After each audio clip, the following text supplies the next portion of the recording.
ஓ Rajesh, nice guy. Nothing personal, just business. New personal எடுத்துக்காது. Come. அதுல bullets இல்லை. I have taken them. நீ தப்பிக்க முடியாது. கேன் இதில் புல்லட்ஸ் இல்லைங்கிறது உனக்கும் எனக்கும் மட்டும்தான் தெரியும். உன் சொந்தக்காரங்களுக்கு தெரியாது. ஒரு சின்ன தப்பு பண்ணிட்டேன். கண்ணையும் விட்டு வச்சிருக்க கூடாது. பில்லா, உன்னால தப்பிக்க முடியாது. சரண்டர் ஆயிடு. ஹலோ டிஎஸ்பி, இது பிரைவேட் ப்ராப்பர்ட்டி. இங்க என்ன பண்ணிக்கிட்டு இருக்கீங்க? நீ பப்ளிக் நியூசன்ஸ்.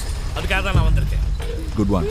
மரியாதை அந்த பொண்ணை விட்டுட்டு சரண்டர் ஆயிடு, இல்லைன்னா உன்னை சுற்றுவேன். சுடணும்னு நினைச்சா சுற்றுங்க டிஎஸ்பி. கண்ணை காட்டி சுட போறேன்னு சொன்னா பில்லாக்கு பிடிக்காது. உன ஷூட் ஷூட்.